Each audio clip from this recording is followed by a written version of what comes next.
We are here to honor James P. Welch Jr., great heart, great soul, great writer, great human being. Nothing could please Lois and Jim more than having so many friends and loved ones gathered together like this. And although there is, without doubt, a huge amount of heartache here, let's not let this day be completely cheerless. Jim would most certainly not want that. William James made an observation in his great book, The Varieties of Religious Experience, that Lois asked me to read because she feels it's so wonderfully descriptive of Jim's work. It reads, "A book may well be a revelation in spite of errors and passions and deliberate human composition, if only it be a true record of the inner experiences of great-souled persons wrestling with the crises of their fate." Lois also asked me to thank the many friends who could come up here and remember Jim eloquently and reverently, but if we did that, we'd be here for weeks to come. It's my honor to introduce several distinguished speakers. Earl Old Person, Chief of the Blackfeet Nation.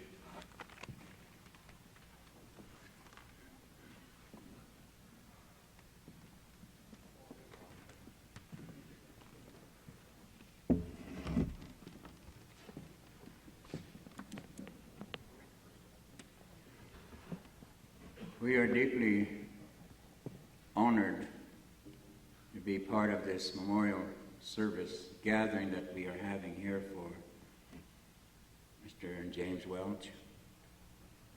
There is no other way that we can show our appreciation to him for the work that he has done.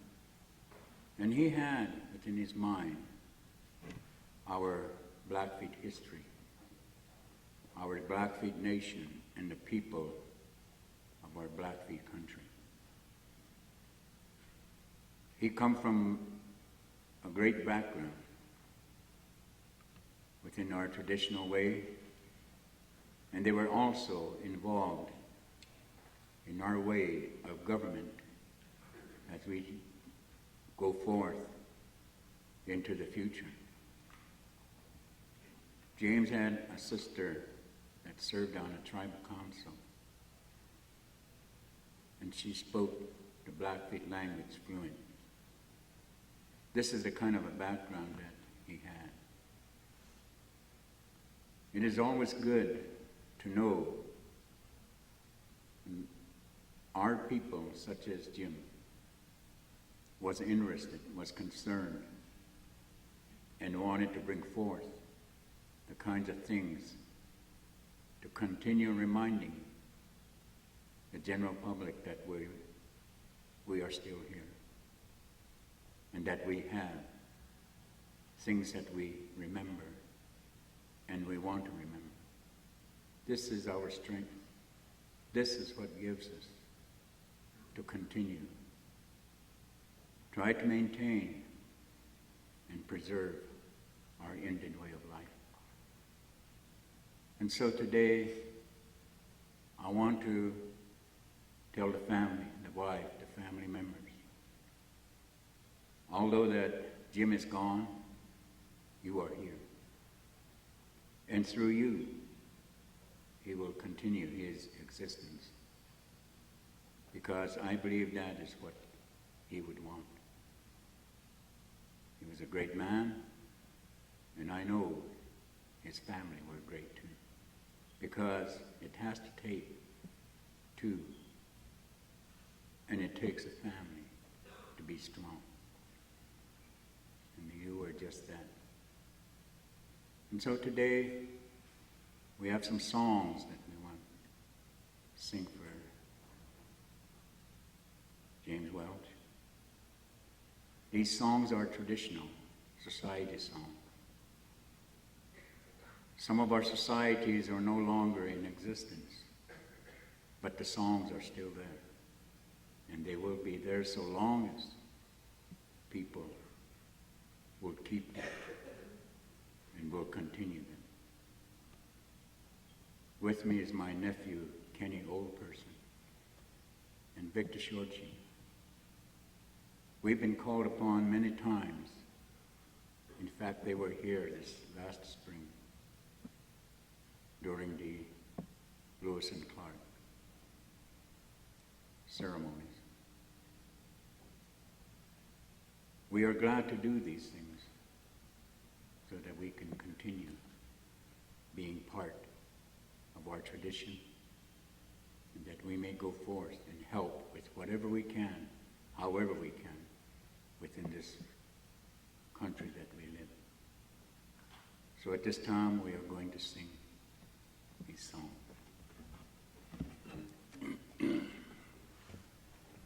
The first song that I'm going to sing is the Blackfeet Warrior song. The Blackfeet Warrior song was used when our boys, young women, came back home from World War II. We had an elder that requested that this song be sung for them as they came home. They had a big honoring celebration for them on a Christmas night. The song is still used. There is a society that uses this song, known as Beacony Society. It's still in existence.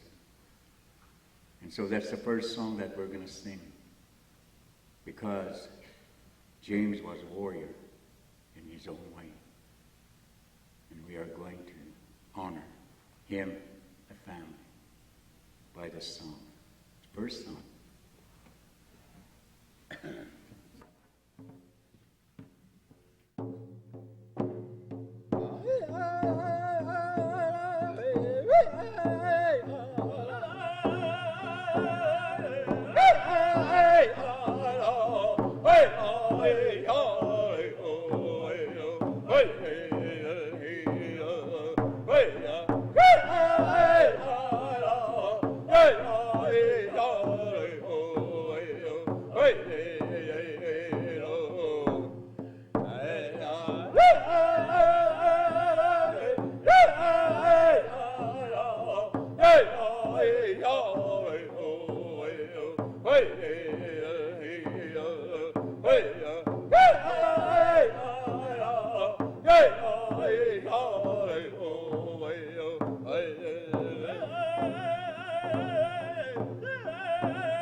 It's a praise holler. That was our way in the past when one appreciated or wanted to honor someone with a holler. That was the praise holler. The next song is the a song that I chose when I was giving the chieftain. This is a lifetime chieftain. I chose this song. I heard 4 individuals, elders, that sang this song. And at that time, I told them I was going to use this song. And they gave me that permission. So I use it when I honor someone, whoever is to be honored. I try to use this song. That's the second song.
Now our flag song, the Blackfeet flag song. This is used to honor people or to open up celebrations that we have. We've used them in our sports activities with our Browning High School sports activities to open up the games or whatever was taking place. And so we are going to sing the Blackfeet flag song.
Ayo spomo kenano kisukui. Ayo diso kenaten nano noh papis pinnan. Iksi ka puutse manika ki. Utsetsi tapi päätä piisini utsetsi neksini. Ätsini katum iskohtek manistini pi. Niitse tapi nitsihkoa noin manistaapi tapi. Itsenis katsomat spommokin. Okso koaksan kiana pi kotsassa. So kaapi tätsistä tuopina. Spommokin. Oknet kunata pi puutsipina. Kannekaaki kaamotani numpokamani pinna. Our Father, we ask that you be within the midst of us as we are gathering here for our brother James Welch. We ask that you put the hand upon the wife, the family, and that you will be with all those who are here to pay their respect. Guide us as we go forth. Give us that spiritual understanding, wisdom, and knowledge. We ask it in your name. Amen. Thank you.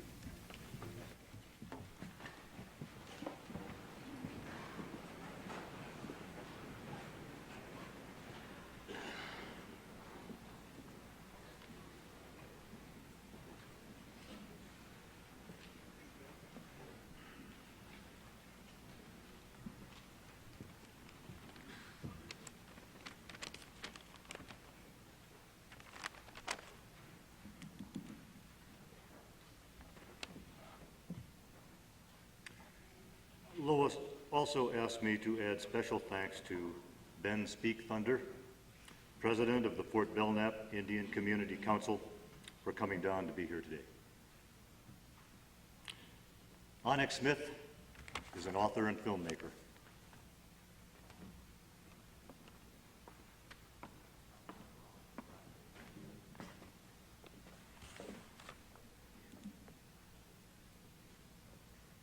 I feel both honored and daunted to be standing up here talking about Jim. And I remember the last time I saw the Wilma full of Jim's fans, and that was when they showed the movie Killing Custer, and the crowd was overflowing. And here we are again, family and friends, in some kind of way, all related and connected because we love Jim. I'm going to tell some little personal stories. I'm not a great author, but I do have a lot of personal stories, and many of them are about Jim and Lois. The first one is how I met Jim Welch. It was a snow-melting day in the spring of 1965, my first year in Montana, or was it the fall of 1965? I can't remember. Anyway, it was a party, I remember that, and there was snow melting. And Dick Hugo, who'd brought me to Montana with my husband, Dave Smith, and our boys, Dick Hugo grabbed me and said, "There's somebody you've got to meet. I really want you to meet this person. It was Dick's most proud discovery of a student." And so he took me outside, and it was, as I said, wet snow. And I waded through the wet snow, and there was a fence. And on top of the fence, there was this very skinny, very drunk young man, and that was Jim Welch. And he introduced me to Jim, and Jim, bless his heart, he talked to me, he smiled that wonderful smile, he cracked some jokes, and he never lost balance. He never missed a step. He was always in balance, and I fell in love right away. I knew I'd made a friend for life. The second story I want to tell is how Jim met Lois. This was a couple years later, 1967, and it was the opening day of fishing season. And Dave and I decided to throw a big weekend party at the bungalow we'd rented at the Valley of the Moon Ranch on Rock Creek, where we lived that year. I was a couple of months pregnant with my twins, Alex and Andrew, and the older boys, Eric and Steve, had become eager fishermen following the footsteps of their dad. Dave had invited his English department fishing buddies and friends such as Eric and Curry Johnson and Jim Crumley and of course Dick Hugo and Jim Welch. But I think Lois had been overlooked. Dave didn't think a woman would want to be a fisher person. But I said we should invite Lo, and we did invite Lo, and she came with her fishing rod and her sleeping bag, and we had a party, and she met Jim, and the next morning they wandered off into the woods together, ostensibly to fish. But when the fishing time was over, they did not return. Many, many hours later, we watched them wander out of the forest toward the waning party, the two of them walking with bodies touching, as lovers' bodies will touch, intimate. And that was that. We almost cheered in surprise and delight. This was not a couple we would have expected. We could not know that the union would be forever. My third little story has to do with how we became a family. Dave Smith's last birthday was on May 4th, 1974. He was 41. We celebrated by going fishing, of course. We went with the boys, all four of them, and with Jim and Lo, who had become part of our extended family.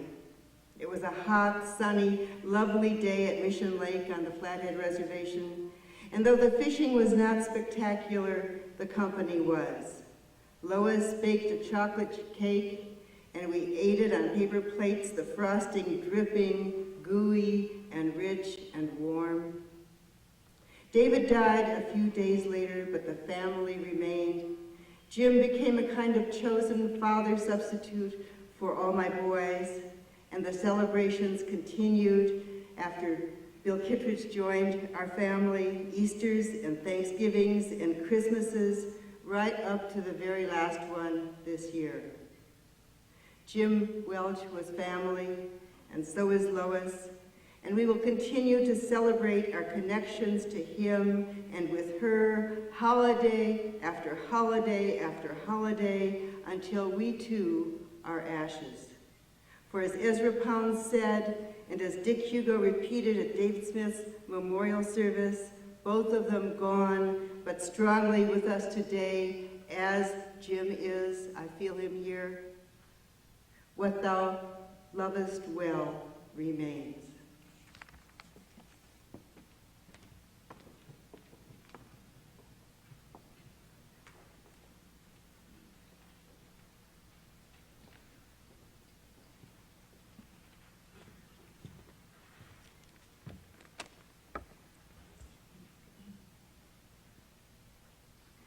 Bill Kittredge, author and Regents Professor Emeritus, University of Montana.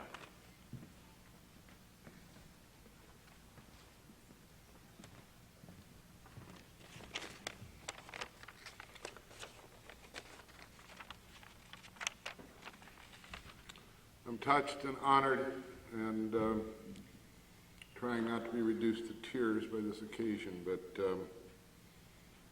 so I wrote down the stuff I was going to say, and it doesn't make any sense already, but I'll give it a shot. Over the last few weeks, thinking about this ceremony, I've been trying to pin down a couple of moments that stand for me as Jim Welch in his essence, and I sort of couldn't. Some were funny, and some were wild from a long time ago. In 1974, he came down to give a reading in San Francisco, where I was living at the time, and he came home claiming to Lois that there'd been so much festivity, he had never got his shoes off for 4 days, and I think it's true. But I don't know what that story tells you about Jim, except his capacity for life, which he loved. Here's another story. Up on Rock Creek, on a morning in the 1970s, Jim and I and some others, no doubt Lois, were getting skunked. We were trying to catch fish. I'd caught one tiny rainbow, about 8 inches long, after flailing the water for hours, and nobody was doing any better. Then here comes Jim, around a cluster of willows, with a monster brown trout he'd caught, its tail dragging the ground. "What's this?" I said. "You got some magic connection to fish?" Jim grinned. "Yeah," he said. It was a joke. But I saw clearly that what he had was his great patience and his willingness to watch and pay close attention to what's actually around us, qualities that reveal themselves so clearly in his storytelling, and that was a useful thing for me to realize. In that, as in so much else, Jim was a model. There are also memories of quiet moments, watching Jim respond to others and of talks we had, none I can specifically recall, often just a few words, almost asides, about the worth of various things. Other memories go back to Dick Hugo and other fishing trips, or watching Jim enjoy his success in France, or just sitting with friends on the patio in the back of the Welch's house and seeing how his love of Lois and pride in their home and love of the dogs and the garden helped center and sustain him. But in none of my memories, even as his last days approached, is there ever a hint of self-pity or anything less than eagerness to enjoy and embrace life. And in that too, Jim was a model. Jim was compassionate. He and Lois helped me through some hard emotional times, and I don't want to tell those stories. He was insightful, humane and joyful, often ironic, very funny, and absolutely no bullshit about him. For some 35 years, I kept an eye on Jim Welch, trying to see how he was handling the changes. He was honest and funny, a true friend, but you could never envy Jim, his fish, or anything else. We don't get many like him, and God bless him. And that's all I've got to say. Thank you. God bless you all. Bye-bye.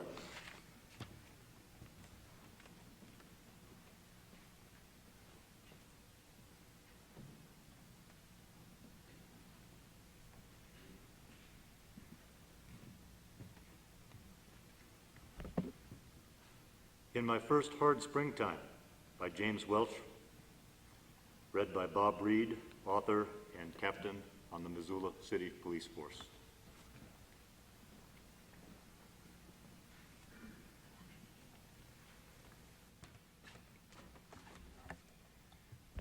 There were two poems that Lois wanted read today, and it's a great privilege for me to do that.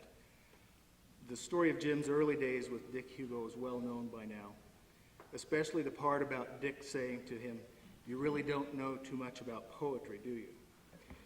And then going on to tell him it's okay to write about what you do know. At the time, one of the things that Lois didn't know very much about was Jim Welch.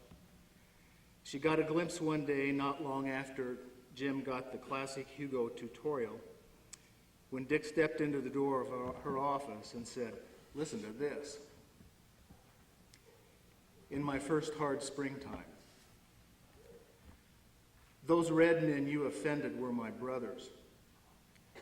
Town drinkers, Buckles Pipe, Starboy, Billy Fox were blood to bison. Albert Heavy Runner was never civic. You were white and common. Record Trout and Willow Creek chose me to deify. My horse, Centaur, part cayuse, was fast and mad and black. Dandy and flat hat and buckskin, I rode the town and called it mine. A slow hot wind tumbled dust against my door. Fed and fair, you mocked my philosophic nose, my badger hair. I rolled your deference in the hay and named it love and lasting. Starved divisions, famous cronies top Mount Chief for names to give respect to Blackfeet streets. I could deny them in my first hard springtime, but chose, amazed, to ride you down with hunger. That's not a bad way to start writing about what you know. And it's easy to imagine Hugo's face lighting up after he read that and just looks up and says, "How about that?"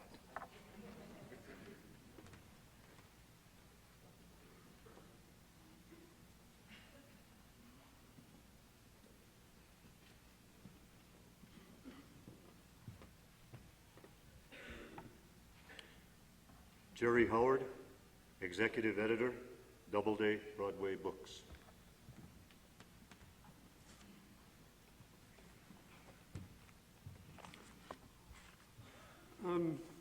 It's a great if melancholy privilege for me to be able to speak to you for a few minutes about Jim Welch.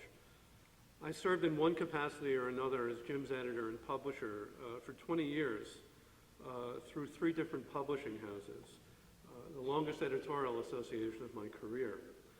I don't need to tell you how unusual that is today in a publishing world more beset by churn and turnover than a Major League Baseball team. But Jim put his trust in me, and I repaid that trust with the best publishing and editing that I knew how to accomplish. He was a constant in my work life, and I haven't quite adjusted myself to the fact that he's no longer going to be in it. With the passing of Jim Welch, we lose a truly great American writer and a truly wonderful man. Those 2 categories of human being don't always go together, but Jim pulled it off seamlessly. That James Welch is an American classic is an assertion no one here in this room would disagree with. But the farther east you go in the literary world, the more likely it is to be met with a politely blank look. So it fell to me to become something like the official reminder to the literary and publishing world about Jim's greatness and importance, for he lacked either the talent or the inclination for self-promotion. And being the official Jim Welch reminder guy was one of the best jobs I ever had, and a necessary one in a literary world always herring after the new pretty face or the next hot thing. In fact, it was a fit of publishing forgetfulness that got me into the Jim Welch business in the first place. I was a young editor at Penguin Books in the early 80s when one of our college travelers relayed the news from an irked literature professor that a book he'd been assigning, Winter in the Blood, was out of print in its Bantam paperback edition. I, of course, knew the book from the glorious front-page Times book review that Reynolds Price wrote that truly launched Jim's career in 1974, but I had not read it. A visit to the New York Public Library remedied that, and I encountered one of the most bleakly beautiful books I'd ever read, an anatomy of an entire people's spiritual condition seen through the lens of one ransacked soul. So, knowing that school adoptions were assured, Penguin arranged with Jim's longtime agent, Elaine Markson, to republish the book, where it resumed selling immediately, and it's never stopped. Sales now exceed well over 100,000 copies. I keep checking. A couple of years later, I received a phone call from Elaine Markson that both delighted and alarmed me. She informed me that Jim had had a serious disagreement with his Harper and Row editor over his 3rd novel, Fool's Crow. So she was sending out the manuscript to me and several other editors for consideration. This made no sense to me. The Harper editor was a seriously eminent man, and in truth a hero of mine. Surely he wasn't capable of a literary misapprehension. Was I really up to the job of filling his shoes? So I read the manuscript of Fool's Crow on a sort of high alert, waiting for the big intractable problem to appear, and I never found it. What I encountered instead was an astonishment. A novel of Blackfeet Indian life in the contact period, of stunning authenticity and humanity, placed within the context of events almost Greek in their tragic inevitability. What could possibly be the matter? I still don't know. So I acquired the book for Viking, did such editing as seemed necessary, and it wasn't a lot, and we published Fool's Crow in 1986. And oh my friends, it was glorious. Reviews to die for from the likes of D. Brown and Wallace Stegner, robust sales, the Los Angeles Times Book Award, and the Pacific Northwest Booksellers Award, everything you could hope for. I file the whole Fool's Crow experience in my mental category, why I'm an editor. And Fool's Crow has gone on in its Penguin edition to establish itself as one of the handful of indispensable works of Native American literature with the sales to match. I went on to publish 3 more books by Jim Welch, the novel The Indian Lawyer, and the nonfiction work on the Battle of the Little Bighorn, killing Custer at W.W. Norton, and his haunting final novel, The Heartsong of Charging Elk, at Doubleday. I became a semi-regular visitor to Missoula, where Jim and Lois opened their lovely home to me and threw some memorable dinner parties, at least the parts I remember. And I came to think of Missoula as the great, good, welcoming literary place in the Rockies, and Lois and Jim as fast friends. It is also worth noting that every person who met and worked with Jim at the 3 publishing houses I published in that came away with a remarkably unanimous impression. Such a lovely man. He had an innate grace and modesty that instantly endeared him to people, and his gratitude towards his publishers for what they accomplished on his behalf was sincere and palpable. A lovely man. The phrase came up over and over in the emails and phone conversations I've had over the past couple of weeks. It was even my wife's verdict, and she's the best judge of character I know. But Jim was not a man to be underestimated. As with all major artists, there was steel in his soul and an unshakable sense of self-worth. One telling anecdote should suffice to make the point. When Norton published The Indian Lawyer, it received an unforgivably snide and dismissive review on National Public Radio from a terminally third-rate critic, and I'm feeling generous at the moment. Which Jim unfortunately had to hear in real time. Well, a couple of months later, Mr. Third Rate was in Missoula visiting a local literary eminence, and I guess he was feeling a little guilty because they invited Jim out for lunch with all sorts of apologies for the misguided review. Jim's memorable response was, "You tell that guy that I wouldn't cross the street to watch a pit bull tear open his throat."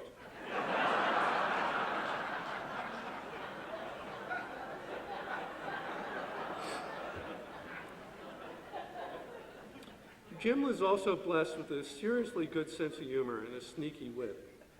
I reread Winter in the Blood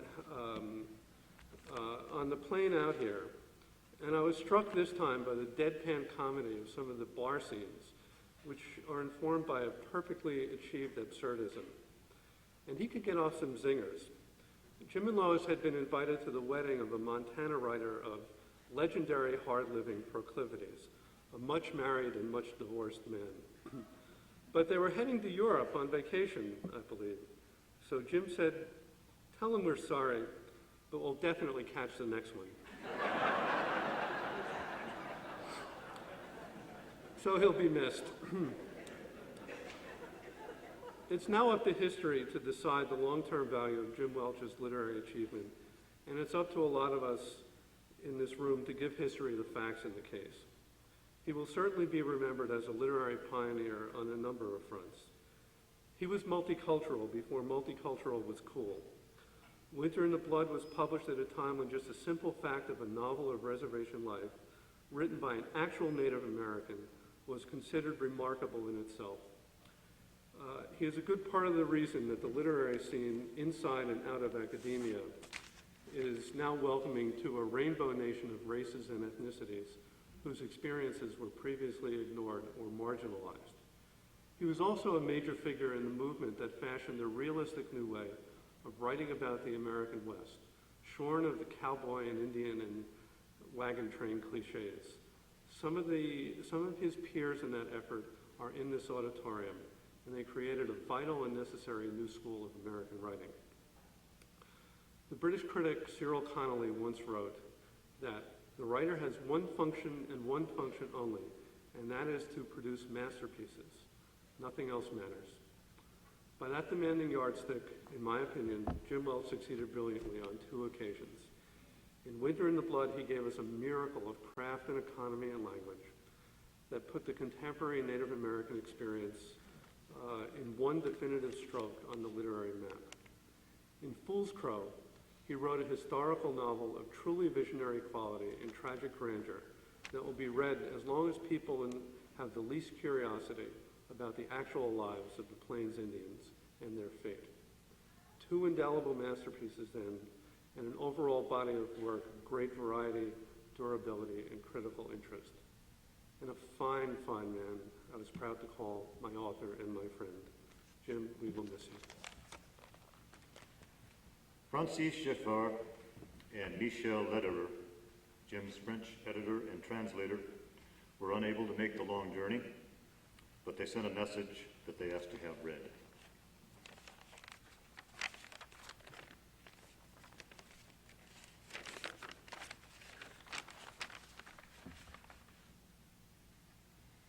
For more than 10 years, France has been part of Jim's life.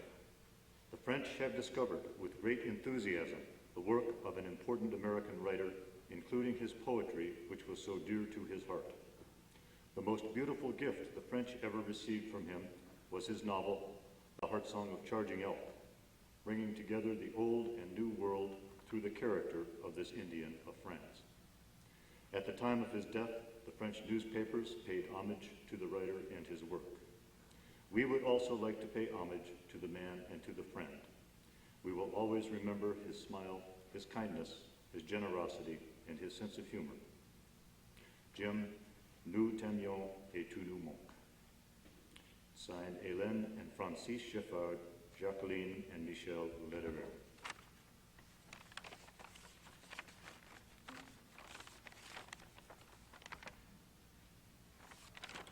Jim Harrison is an author.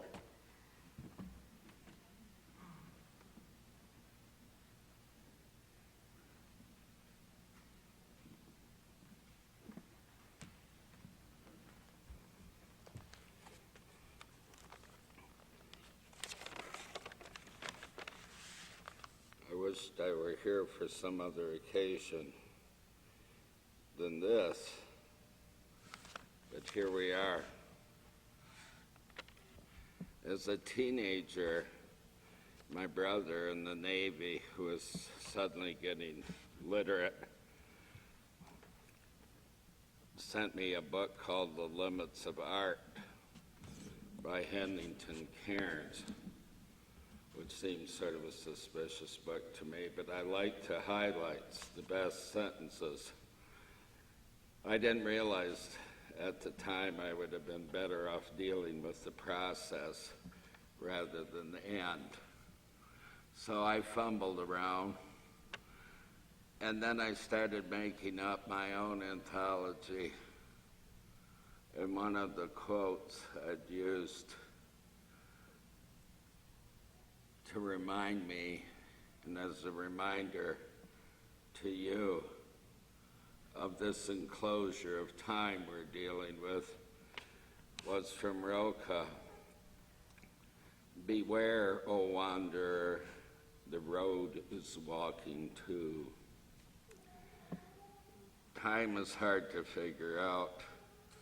Last week, my sister was at our little house south of Livingston, and I called the nephews, her children, in for dinner.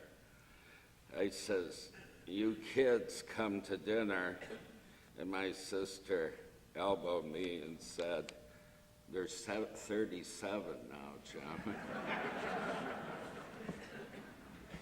No longer the little boys that like to bite each other.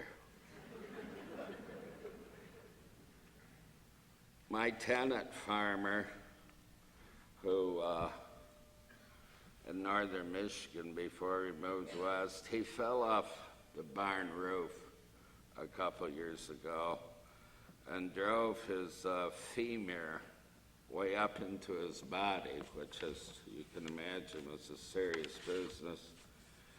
And I went into the hospital to see him, and there he was in a full body cast because everything was sort of shattered. And I, being a poet, fell utterly apart, and he calmed me down and he said, these things happen to people. There you have it. I saw Jim Welch about 4 weeks ago in Livingston. He came over, and we put our arms around each other, and I said how sorry I was, And Jim looked at me very levelly and said, "These things happen to people." And there was, to me at the time, a specific grandeur in that stoicism. And then I remembered that again, a different kind of Jim at a different time. I'm not good at years. I only seem to remember what dog I owned at a certain time in my life. But this was in the Missy years. Tom McGuane, who's here tonight, and we were excited about everything and nothing at the time, and we'd read Jim's first work. I think it was 1971. And we decided we were going to make a little tour of Montana. And Tom had a very impressive car, only it didn't start. But we drove up to Browning. We were going to see where Jim Welch was from. And that was the time. Tom drove, of course, very well with this quart of Maalox on his lap. But this is a time when writers still behave badly, and I remember we were asked to leave several bars in Browning, which takes some work. But I remember, too, leaving Browning and thinking about Welch, and we were throwing dollar bills out of the car because a bunch of Indian kids were pushing us across the motel parking lot to get our car started. Our next stop was Missoula, and I think Tom had met Kittredge before. So we went to Kittredge's house. He called some people, and there were Lois and Jim. So it was a wonderful circle.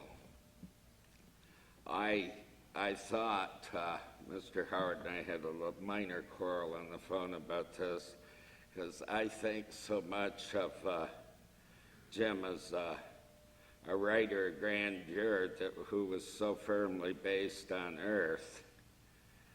And particularly since I spent a lot of time in Marseille, I keep walking around and following the path of Jim's hero there in the Heartsong of Charging Elk. Now, by looking at me, you can tell I'm not Helen Vendler or even Harold Bloom, who came to power under Reagan. And we all know how much literary reputation depends on contiguity, and some of us outlanders think of New York literary scene as sort of a Pillsbury bake-off where Debbie's Velveeta muffins often get the prize.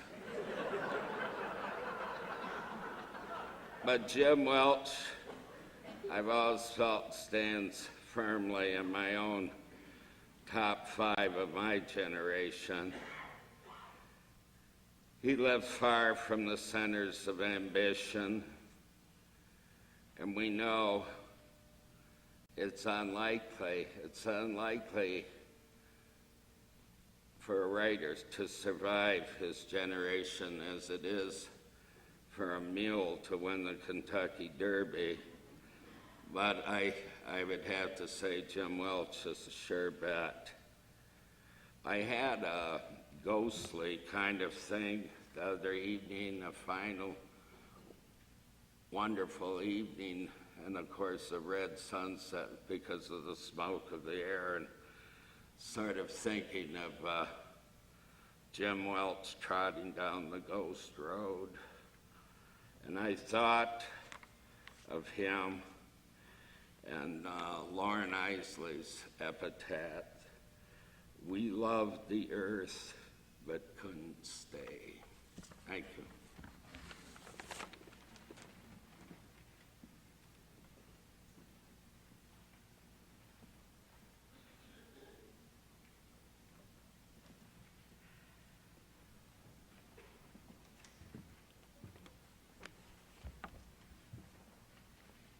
Pat Williams, Senior Fellow O'Connor Center for the Rocky Mountain West, former member of the United States Congress. Lois, thank you for asking me, and I want to say that there probably was a less cumbersome way for me to quote from a few of Jim's pals than to bring those books, but I wanted to walk down Higgins Avenue carrying those books as a memory of Jim a few years ago coming out of Fact and Fiction with 3 or 4 books under my arm. I ran into Welch, and he came right up to me and smiled and gave that chuckle. You remember that smile and chuckle. It deserved a government patent. And I said, "How are you?" And he said, "Better now that I've seen a congressman carrying books."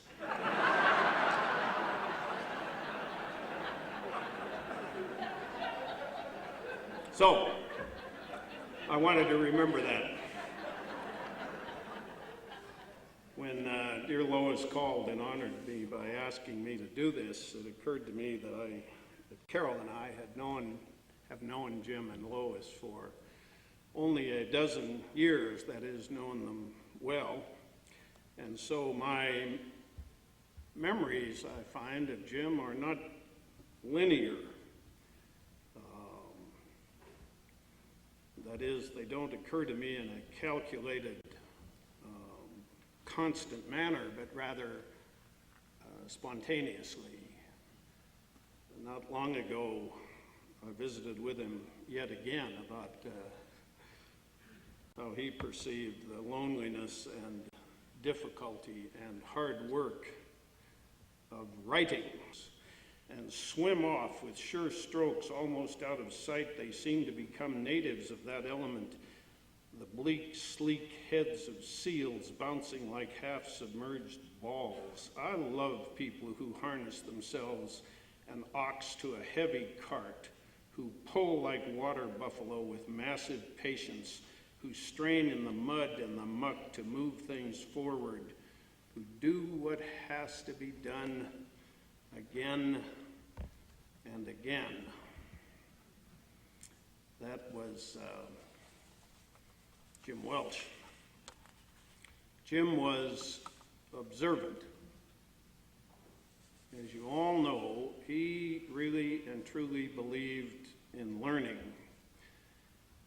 And among his teachers, of course, was Richard Hugo, about whom Jim's pal, Bill Kittredge, wrote this. This was Hugo's message: honor the disenfranchised and powerless more than anybody, because they have no choice and must survive poverty and injustice, or else give up and fall down into the solace of early death. Acknowledge that women have had as much to do with inventing what culture we have as any dream of life cooked up by men. So have the old Blackfoot people who live out the last winters of their lives in the hills near Hart Butte. And the rummy-eyed, hungover fellows clustered outside a liquor store in Browning in the cold wind at opening time.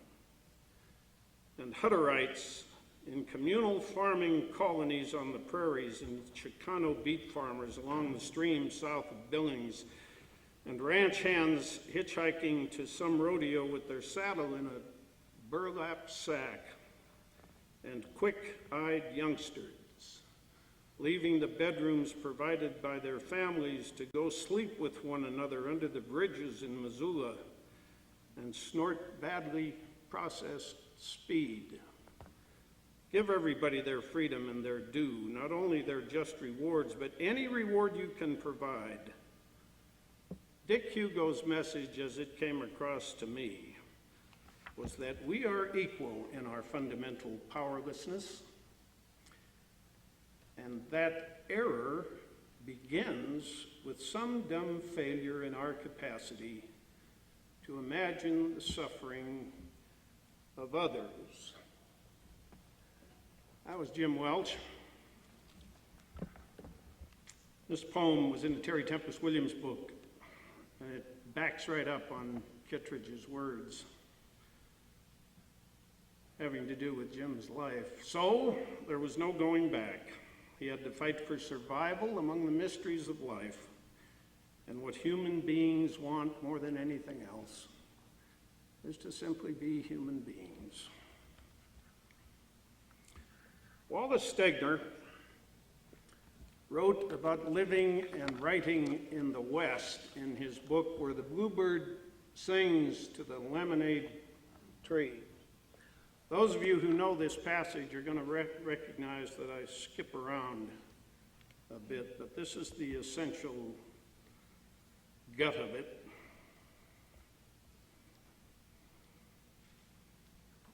If I were advising a documentary filmmaker where he might get the most quintessential West in a 56-minute can, I would steer him away from broken-down rodeo riders, away from the towns of the energy boom, away from the cities.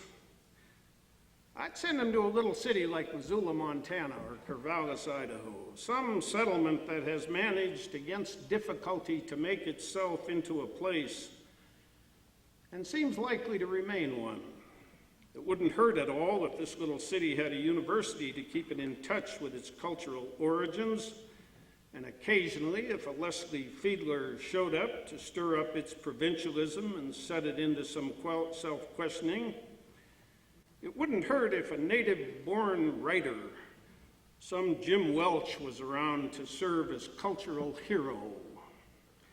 The individual who transcends his culture without abandoning it, who may leave for a while in search of opportunity or enlargement, but never forgets where he left his heart. That was Jim Welch. I found Jim to be the most graceful artist I've ever known. And in Norman Maclean's book, he quotes his father, well, he writes about his father, the Reverend Maclean, with this. My father was very sure about certain matters pertaining to the universe.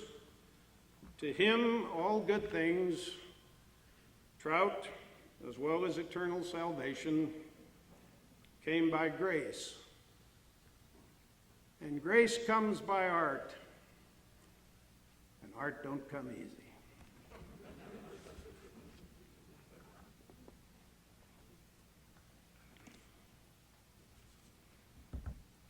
Jim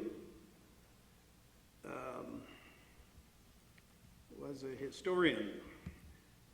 The historian Patricia Limerick of the American Center for the Rocky Mountain West, a sister center to our Center for the Rocky Mountain West, just across the river, wrote and published something in The Soil 3 years ago. And in it, she wrote this: in early versions of Western history, the doings of white people, especially white men, controlled center stage. With attention fixed on the westward movement of white Americans, the older Western history could only recognize Indian people as obstacles or barriers to the big process of frontier expansion, while Chinese and Mexican workers could find relevance only as they contributed to the building of railroads or the developing of agriculture.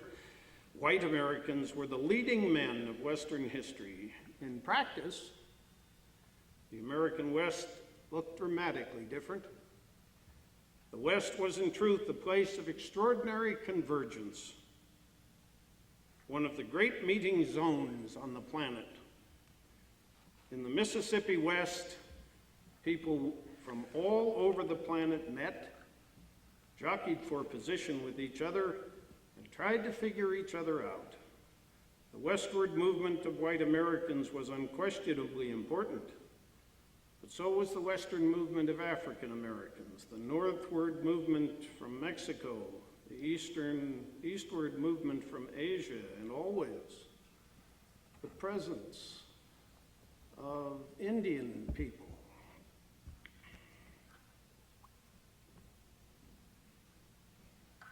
Jim Welch, I think, showed us with astonishing clarity the importance of that conversion of people and the critically important connection between culture and Indians.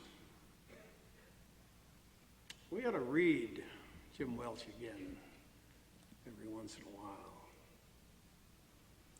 One of the last stops that my wife Carol and I made before leaving Washington to return home was to a little church called St. Mary's in Rockville, Maryland, and there just to the side of the church is a very small cemetery. F. Scott Fitzgerald was buried there 55 years ago now. The simple headstone, his, carries these words, his, from The Great Gatsby. So we beat on, boats against the current, borne back ceaselessly into the past. In an interview not too long ago, Jim Welch said this: Indian writers might come from different geographies, from different tribes, but we all have one thing in common. We are storytellers from a long way back, and we will be heard for generations to come. That is Jim Welch. Thanks for having me.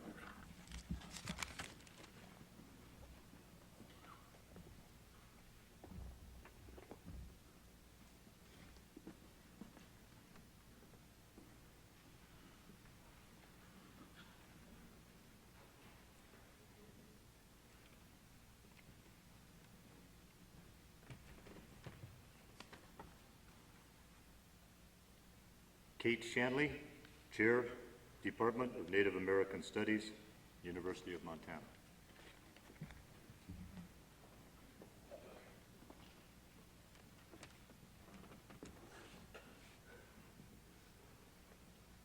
I'm so happy to see all of you here. If Jim were here listening to us, honor him and cherish the contributions he made to our lives. The last thing he would want is for us to be sentimental.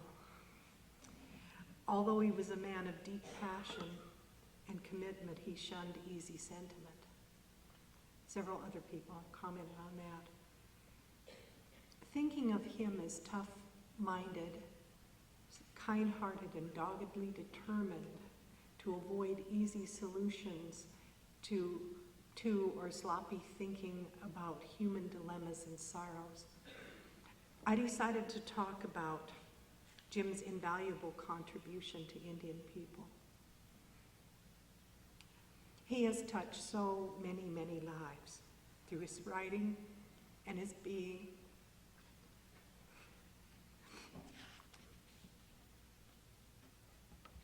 Gee, if you don't want to sneeze, you can stare at the light.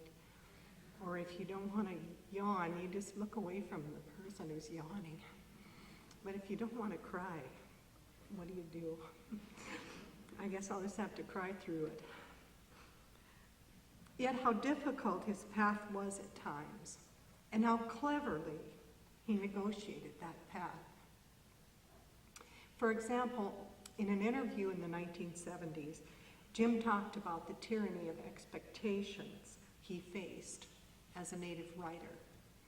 He said, people expect you to do things a certain way, their way. Members of the Arts Councils think it's nice that a young Indian can express himself so eloquently on, quote, the Indian experience. They secretly know that most Indians have trouble writing their names in mud with a sharp stick and are hence ineloquent or uneloquent, non-eloquent.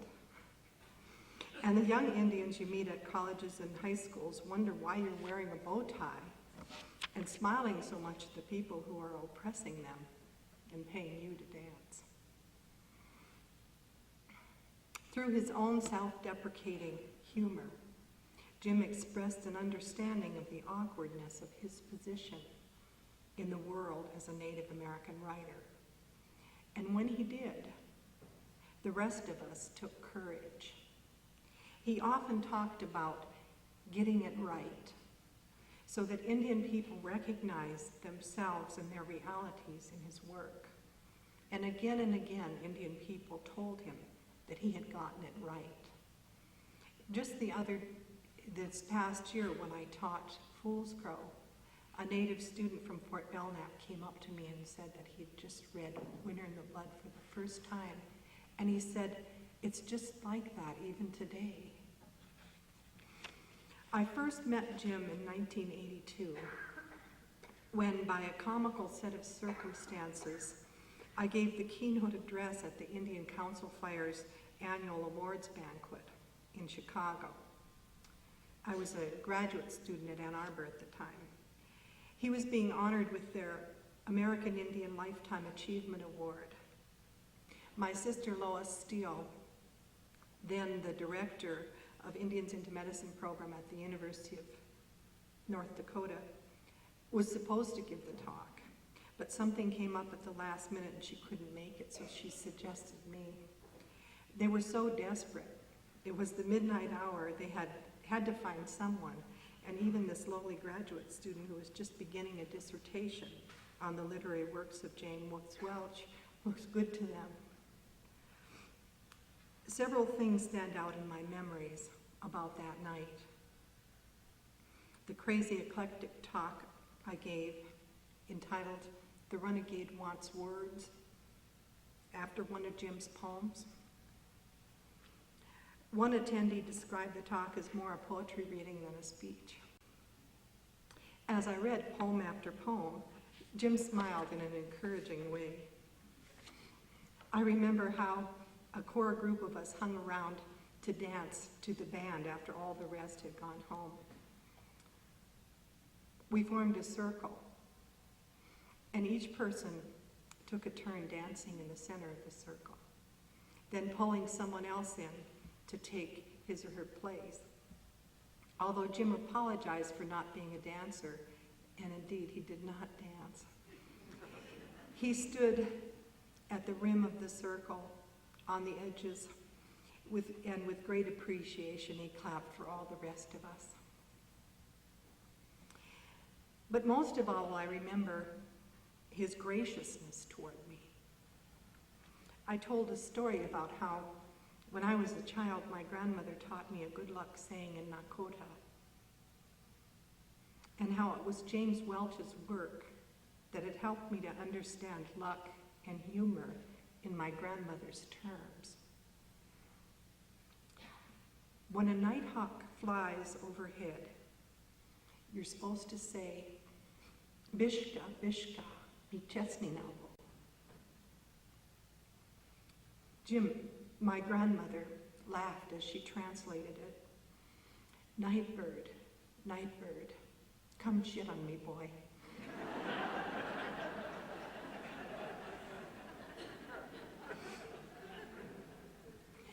Jim laughed and laughed when I said that. And at that moment, he knew I knew what he meant, and I knew he knew what I meant. It was a lot like the cosmic fart from the horse named Bird in Winter in the Blood, a humor that refuses sentimentality. Jim's graciousness, however, should never be mistaken for mere style. Joy Harjo, in writing a poem, a tribute to Jim upon hearing his passing, tells about how he inspired her poem, Grace.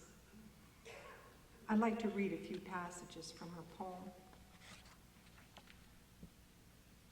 I think of wind and her wild ways, the years we had nothing to lose and lost it anyway in the cursed country of the fox. We still talk about that winter, how the cold froze imaginary buffaloes on the stuffed horizon of snowbanks.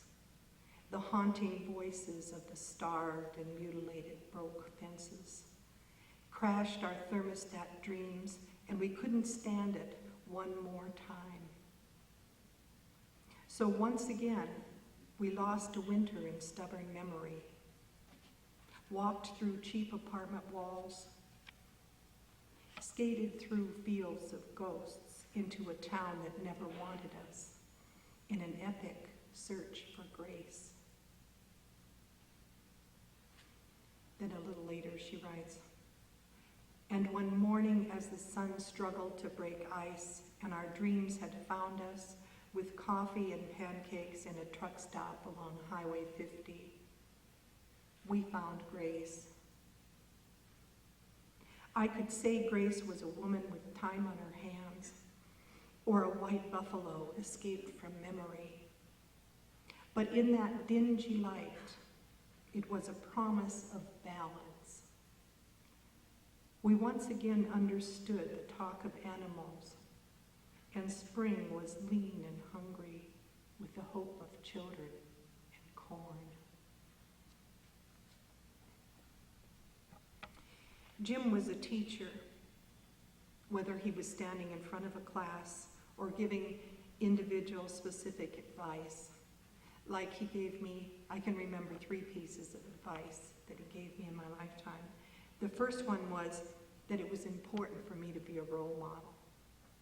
It sounded funny coming from him, not that he wasn't a great role model, but it just didn't seem like he was someone who gave a lot of advice. But I always remembered that it was important that he tell me that. The second thing was, I think he wanted me to toughen up. So he told me to get a position on a parole board.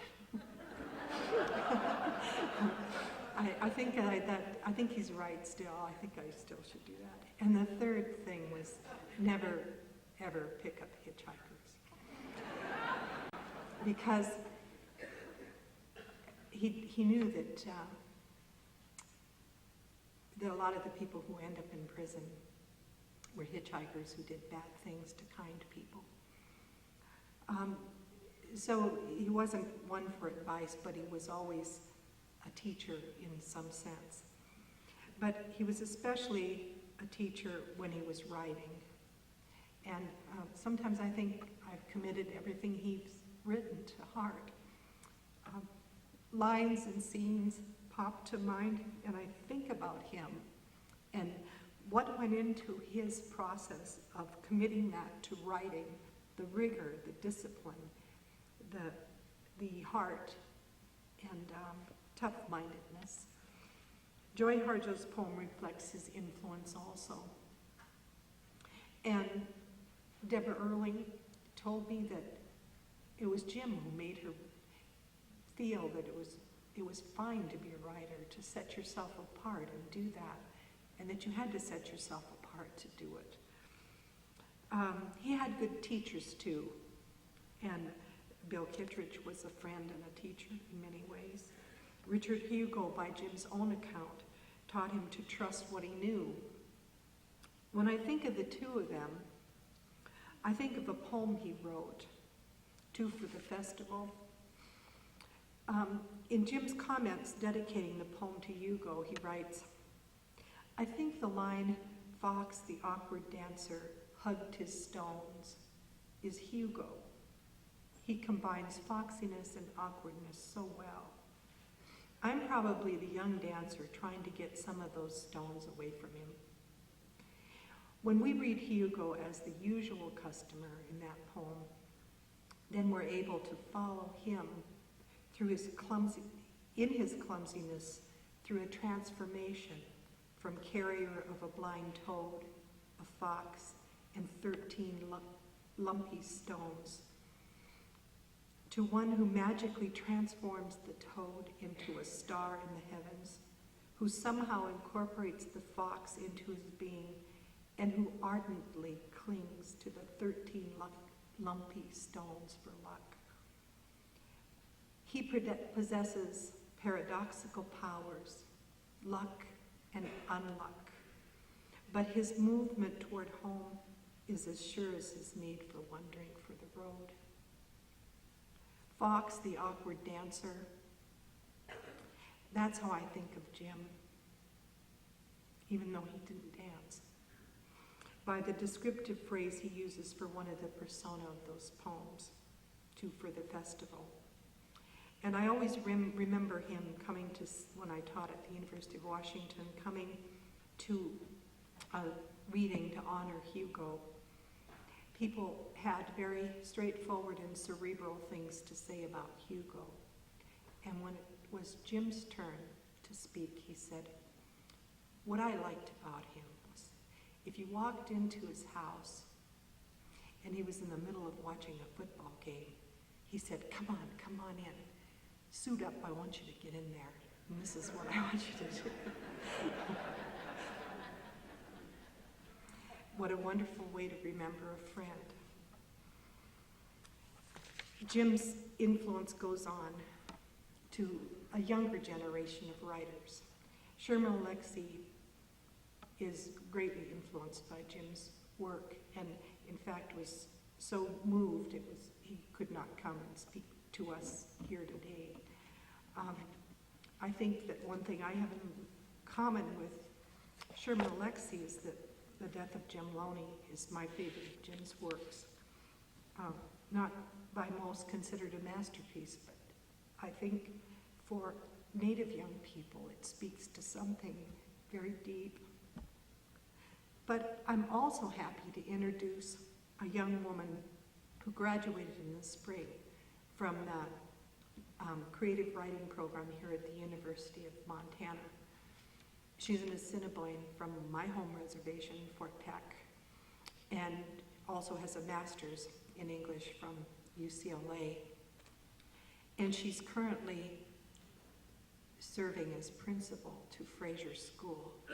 Please welcome Mandy Smoker-Broadus.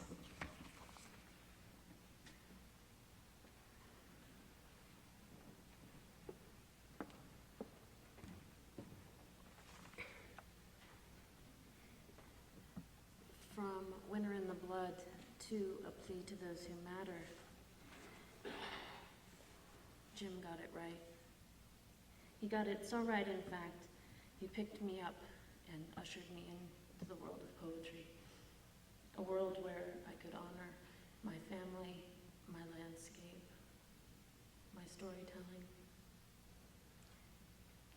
One of the first things I did when I accepted my position at the school was ask the school board for permission to purchase some new textbooks for our English department in the high school. The two books that I bought for the students were Reservation Blues and The Death of Jim Loney.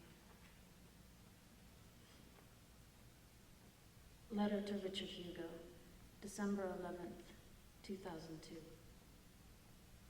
Dick, the reservoir on my end of the state is great for fishing. Some of the banks are tall and jagged, others are more patient, taking their time as they slope into rocky beaches. If the kind of fisherman I imagine you to be were true, then you might consider it a great place to cast from. My family has gone up there ever since the water was dammed off. My grandparents put on their moccasins and beadwork and danced for FDR when he rode the train out to see its completion. Maybe this summer I'll spend more time up there on the edge of a lake that was never meant to be a lake and form a better opinion. I almost thought of not returning to finish this writing program you began with your own severe desire for language, but I did, and now I'm to the end. Already, though, I'll admit to you, I'm thinking of home. I have been this whole time. Once, in one of the small creeks that runs from Fort Peck Lake, I saw a catfish swimming upstream, trying to make it back to the shelter of a larger body of water. It was late summer, and there wasn't even enough of the creek to cover the top half of his fins, Still he pushed down into the mud and kept on. I did not envy him, nor did I devise some plan to help him make it back to safety. I'll let you draw your own conclusions about what type of a person this makes me. Since we're on this track, I have a sister I haven't spoken to in years, and the language my relatives spoke while getting ready for the dam's inaugural ceremonies is close to extinction, but I have always made up something more important to do, rather than take the risk of saving it. I have mourned my mother for 5 years now, even though a medicine person has told me that it was time to let her go to the other side. I wonder if she is still close, or if she ignored me years ago and went on. I certainly didn't know that today, when I'm a week away from packing up, leaving Missoula for good, and making my way east for home, I would sit in the purplish light of the first real snowfall of the year and write to you. I could go on, tell you about my poetry, about how much it's meant to spend time with Ripley, about the influence Jim has been. Thank you for telling him to write what he knew. It allowed me to write what I know 25 years later from another reservation, a little farther down the road. I'll just close by saying the salmon are plentiful, even if they begin their lives in a hatchery down below the dam. For the time being, I don't mind this as much, and I have an idea you wouldn't either. There's just something about the remissible wave of a cast which feels like the biggest commitment of all.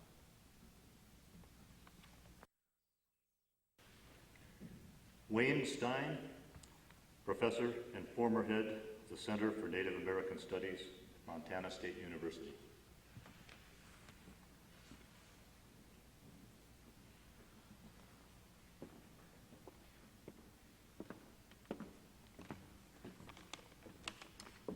Bonjour.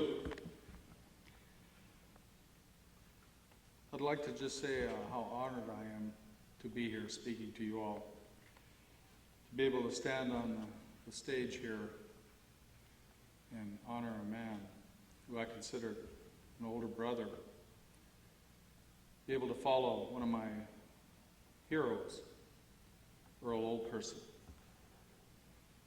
As a student in 1970, trying to find my way as an American Indian in a university, in this case Montana State University. One of just a handful of American Indians. Earl Oldperson was chair of the Blackfeet Nation, already a celebrated and honored man among Indian people and among those in power in Washington, D.C. and other places. But we gave Earl a call. We didn't have any money, we didn't have much of anything. We gave him a call, and he drove from Browning, Montana, down to Montana State University in Bozeman, just to visit with us because we asked him to come and visit with us. I never forgot that. And at that point, Earl Oldperson became one of my heroes. I had that same kind of experience with Jim. 1991, I and a good buddy of mine, many of you in this room know him, a guy by the name of Corky Britton. He happens to be a professor of philosophy over at MSU. Decided we were going to raise some money and endow some chairs. One became the Wallace Stegner Chair. The other became the Chair in Native American Studies. Well, between the two of us, we didn't know much about raising money for endowments, but we set out to do it. And it was a wild and woolly ride to do it. And I made some friends, got to meet some interesting and caring people.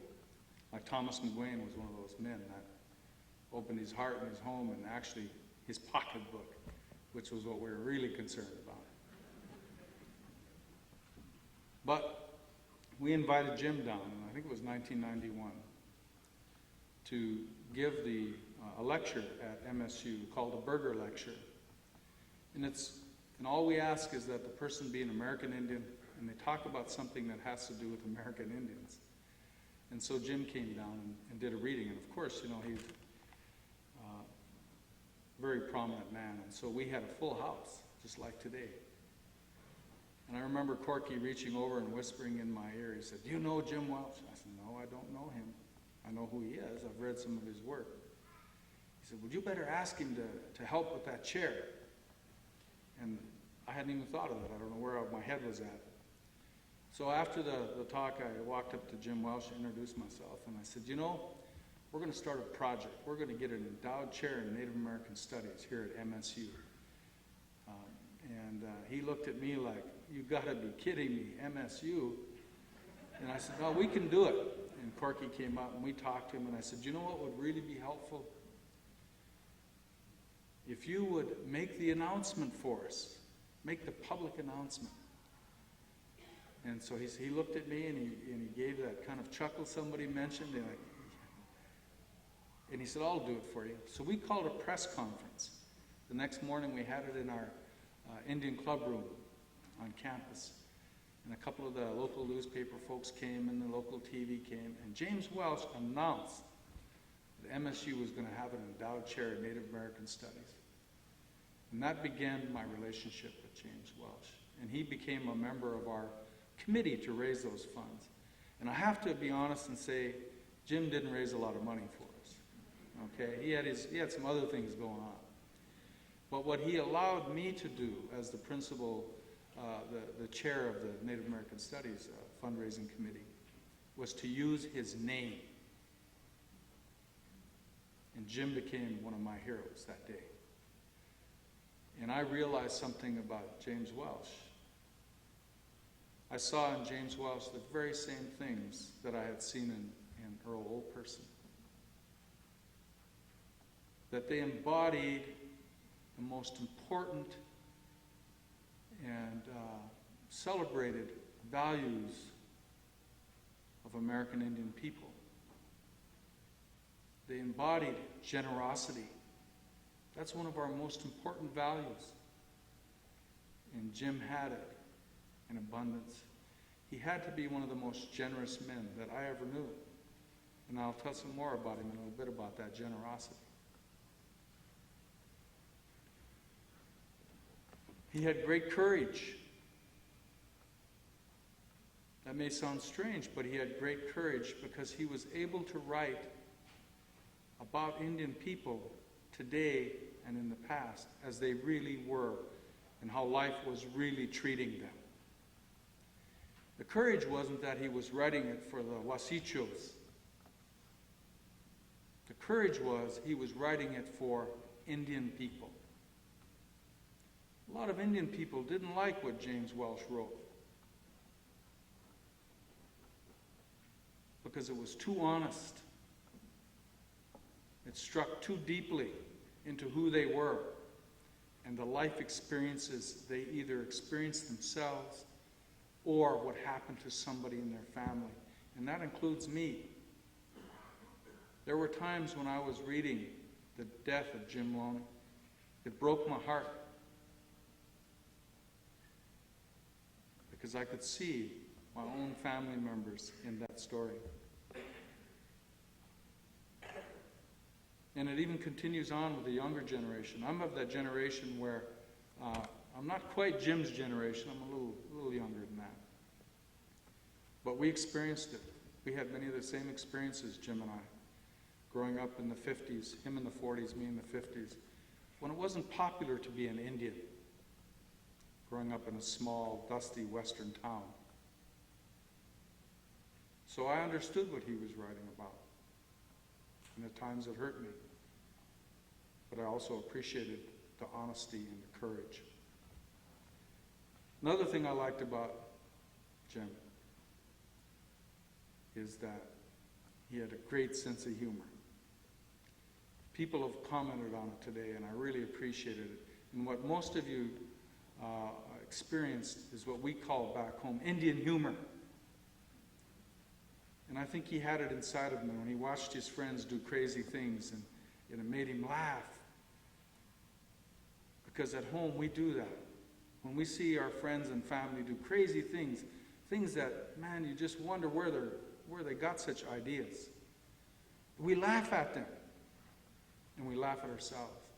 We laugh at the pain, and we laugh at the joy. I mean, Indian humor is about celebrating life, even at its quirkiest. And he had a good dose of that, didn't he? Another thing I really liked about Jim is the value, another very important value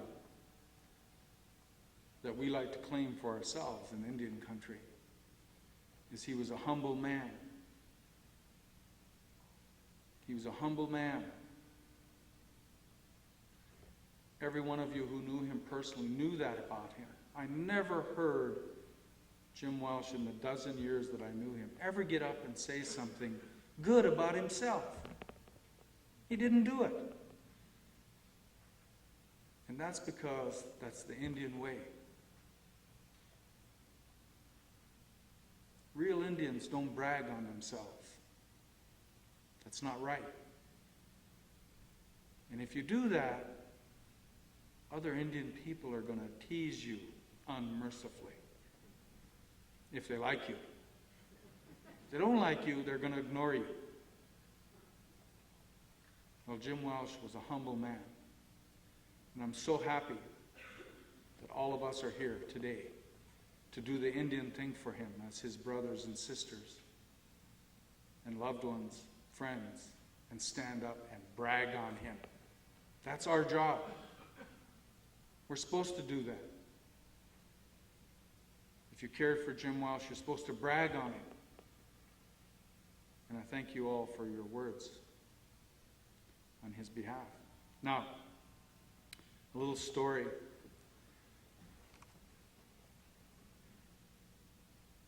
You know, we actually got that chair funded. It only took myself and a small committee and some friends a dozen years. Can you believe it? Our learning curve was pretty steep, as you can tell. But we got it funded.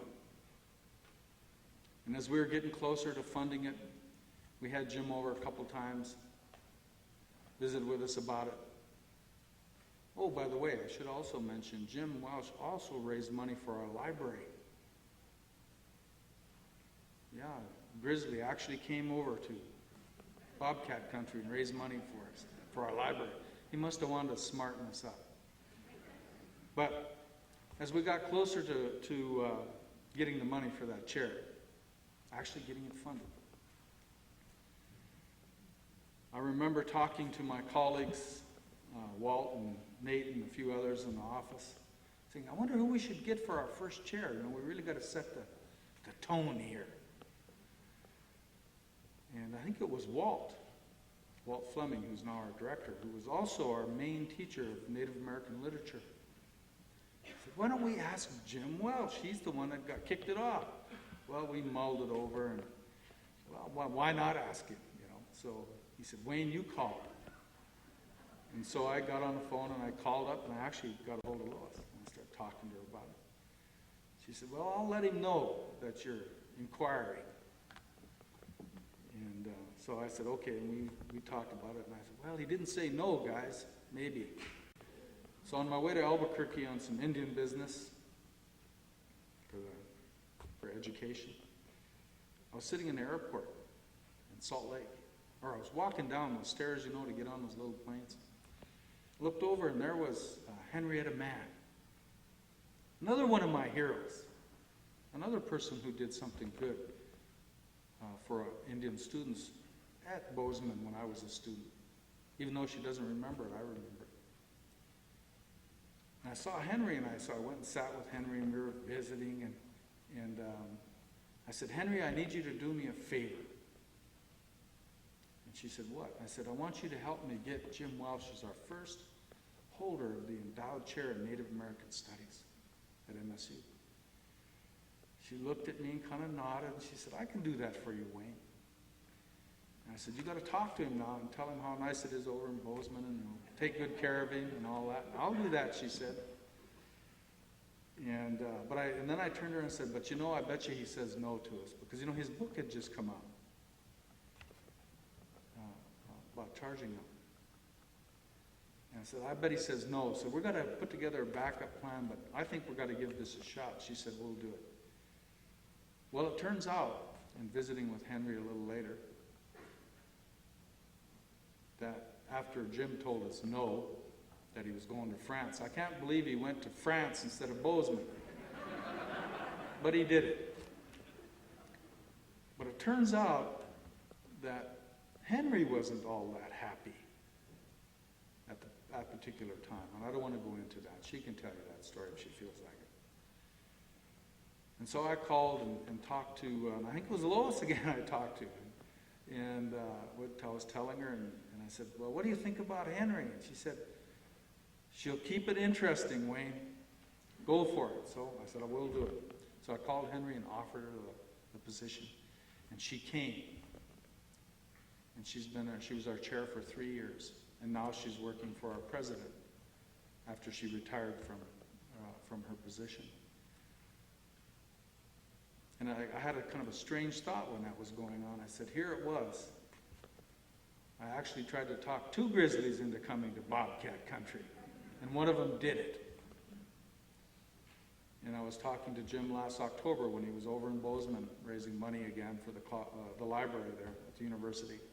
And we had a good laugh about that I was looking to the Grizzlies for our first endowed chair. Kind of ironic. Well, I'm here also on behalf of the Center for Native American Studies, because we use Jim's work so much.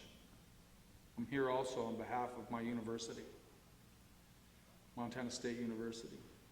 We thought so much of Jim Welch that we gave him an honorary doctorate. Those of us in Bozeman who knew Jim truly loved him for the man he was, and will maintain that memory for all that he gave us. And I'm so proud to be able to stand here and tell you that. I wish my elder brother a good journey on the Holy Red Road. Thank you.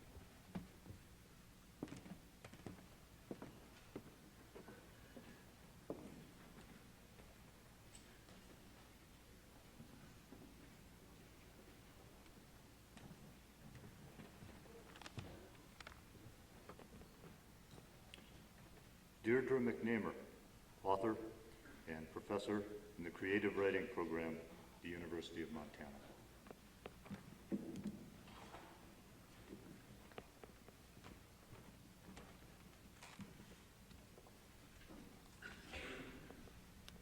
When Winter in the Blood was published in 1974, Jim Welch was a 34-year-old who had written some wonderful poems that not enough people knew much about at all.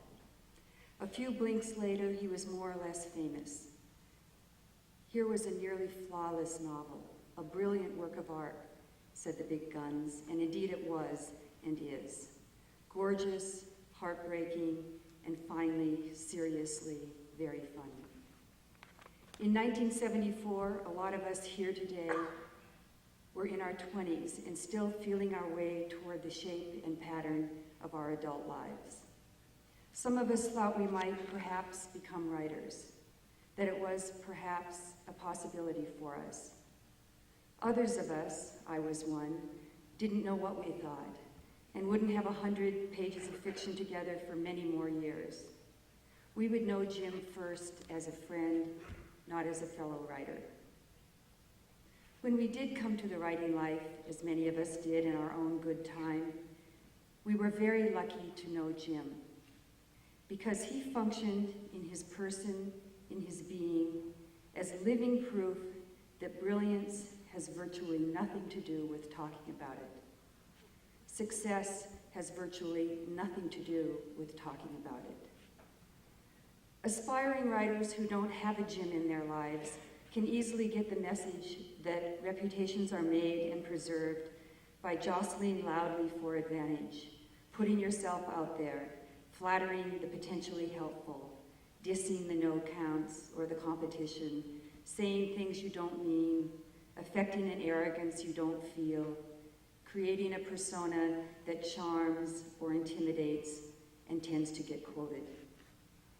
I had the sense that all of that to Jim was just sort of funny.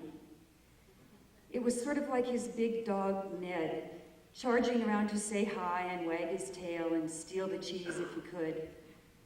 You laugh, you grab your drink, but you certainly don't take it as any sort of lesson in how a non-canine ought to operate.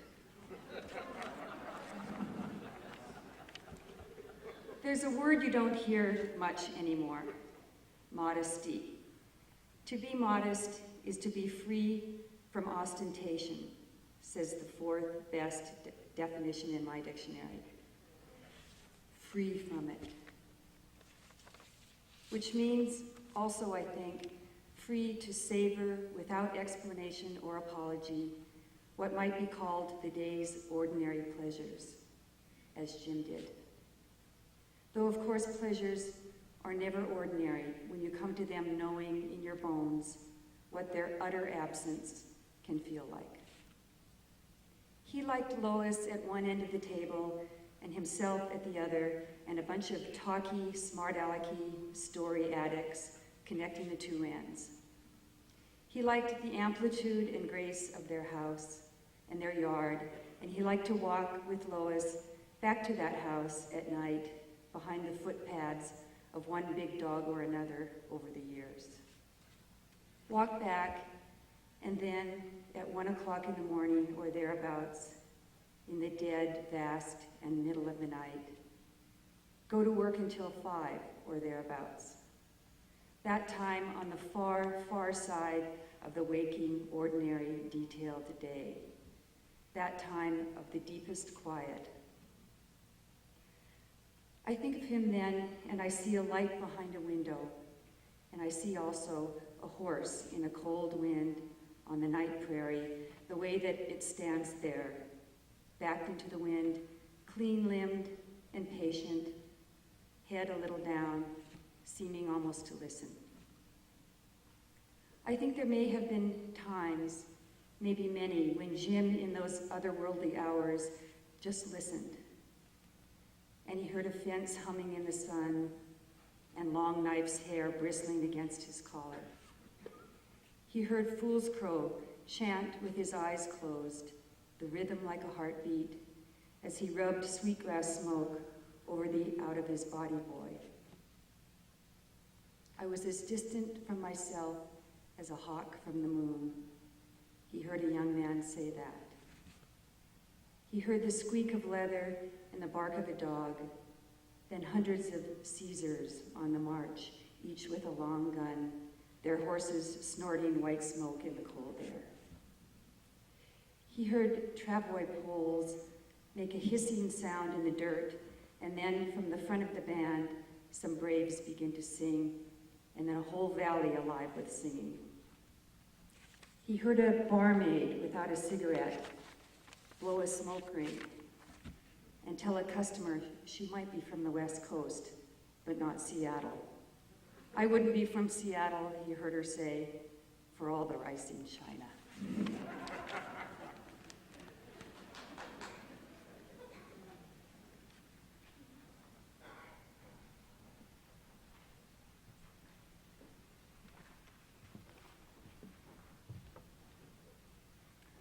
Harlem, Montana, by James Welch, read by Bob Reed.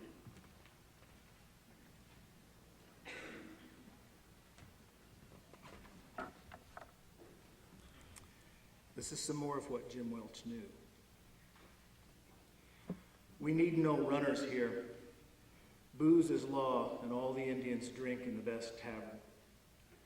Money is free if you're poor enough. Disgusted, busted whites are running for office in this town. The constable, a local farmer, plants the jail with wild, raven-haired stiffs who beg just one more drink. One drunk, a former Methodist, becomes a saint in the Indian church, bugs the plaster man on the cross with snakes. If his knuckles broke, he'd see those women wail the graves goodbye. Goodbye, goodbye, Harlem on the rocks, so bigoted you forgot the latest joke. So lonely you'd welcome a battalion of Turks to rule your women. What you don't know, what you will never know or want to learn, Turks aren't white. Turks are olive, unwelcome, alive in any town. Turks would use your one dingy park to declare a need for loot. Turks say, bring it. Step quickly, lay down and dead. Here we are when men were nice. This photo, hung in the New England hotel lobby, shows them nicer than pie, agreeable to the warring bands of redskins who demanded protection money for the price of food. Now, only the Hutterites out north are nice. We hate them. They're tough and their crops are always good. We accuse them of idiocy and believe their belief all wrong. Harlem, your hotel is overnamed. Your children are raggedy-assed, but you go on, survive the bad food from the 2 cafes, and peddle your hate for the wild who bring you money. When you die, if you die, will you remember the 3 young bucks who shot the grocery up, locked themselves in and cried for days, we're rich, help us, oh God, we're rich. Thanks, Jim, and it's a good break when you get to know somebody who's the real thing.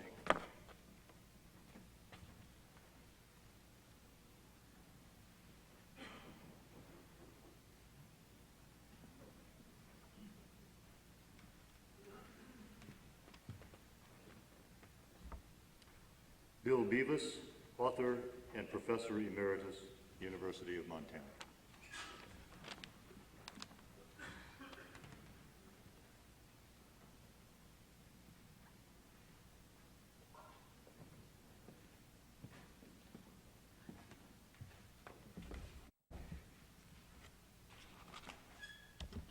Well, apparently we all knew the same guy and the same fine man. Charming, self-deprecating Jim with that air of a confused newcomer in a world run amok. I know. What were they thinking?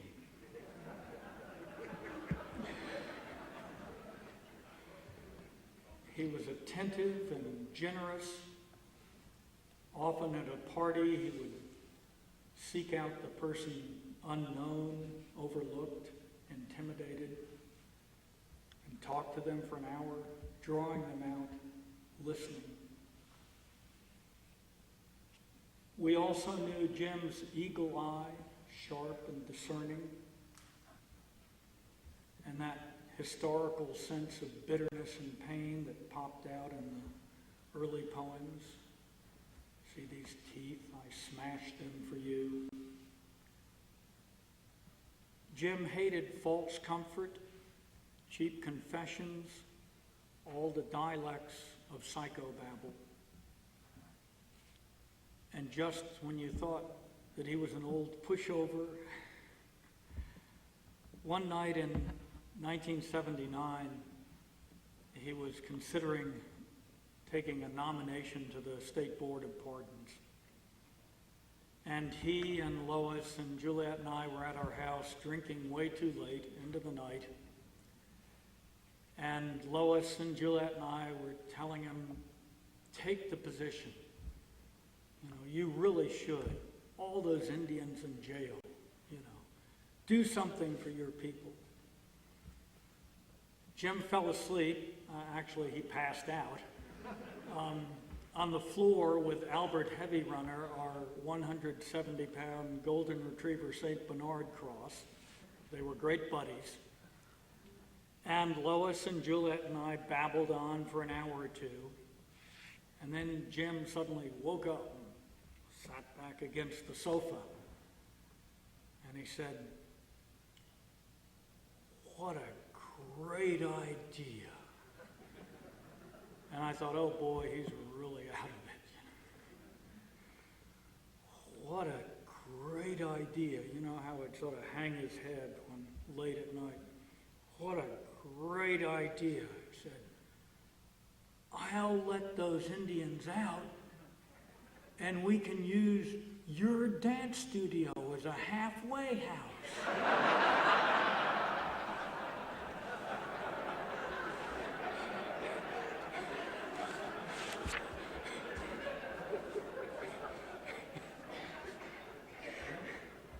That treaty was not signed. I want to honor that toughness in Jim, that privacy, remoteness, distance, the central word in Winter in the Blood, even as we celebrate his warmth and generosity. And in his work, distance and generosity were often combined.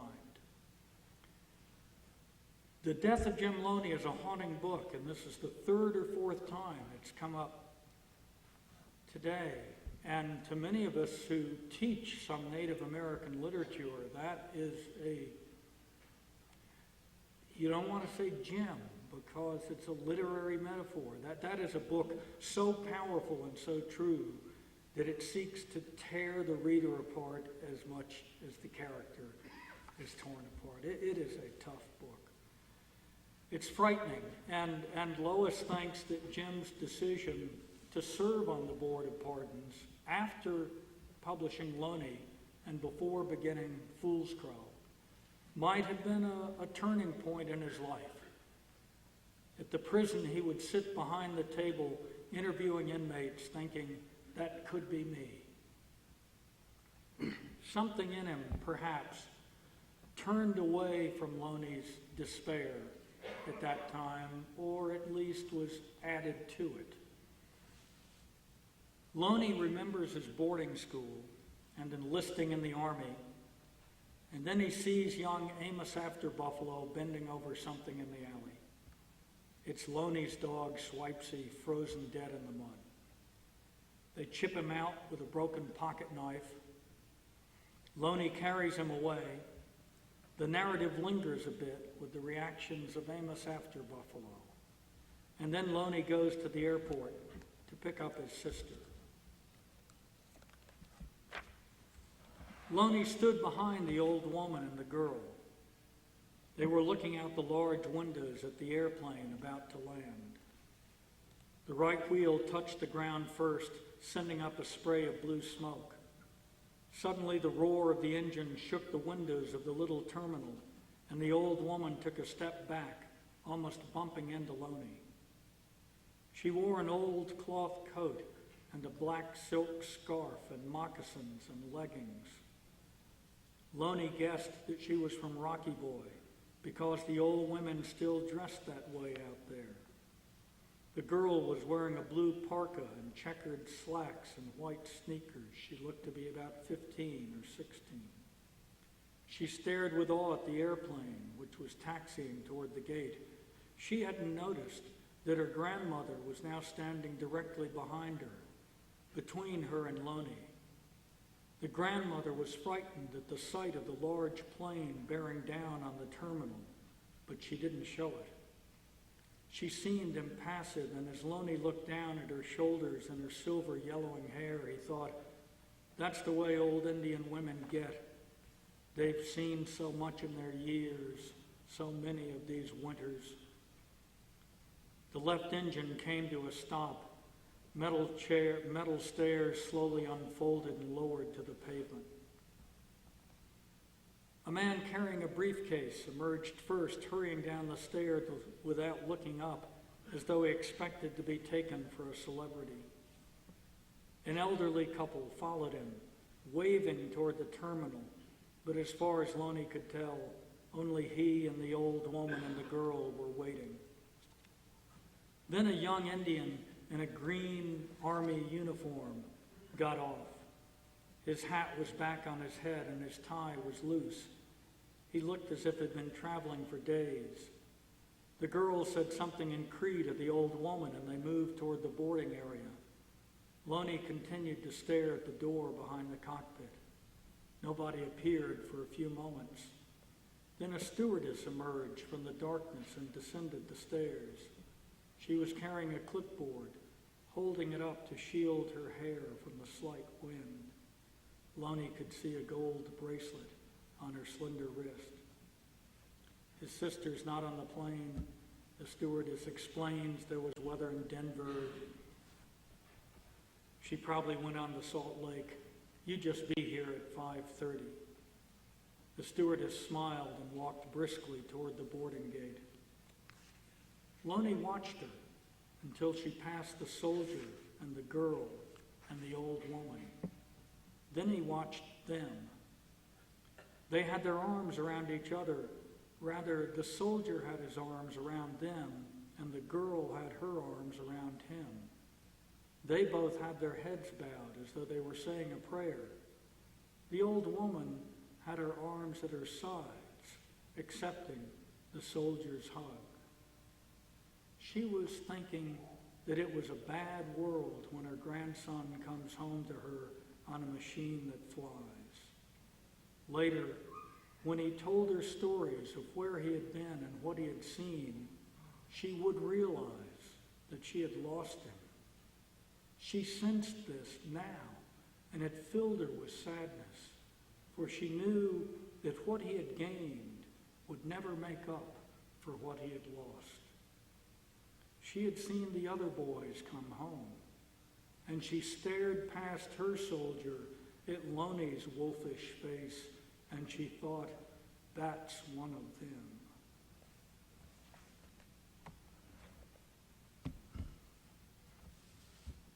I love the way the point of view moves into the old woman. The person unknown, overlooked, intimidated at the edge of the scene. Jim finds her and listens. Loney needs isolation. The old woman needs connection. Suddenly, Loney's distance is surrounded by the old lady's understanding. She knew, she had seen, she thought, that's one of them. The old woman is given the narrative.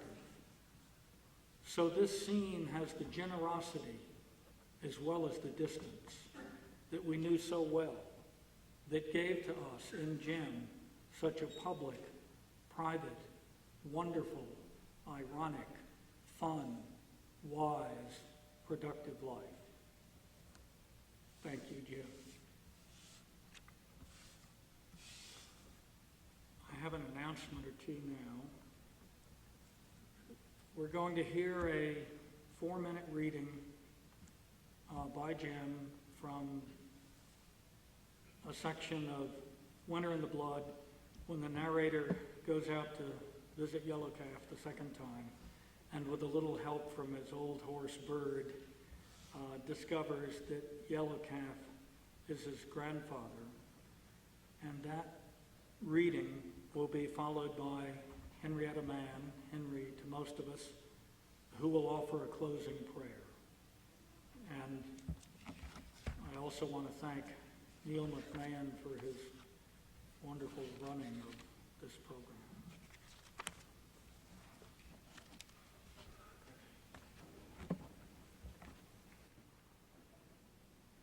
A gust of wind rattled the willows.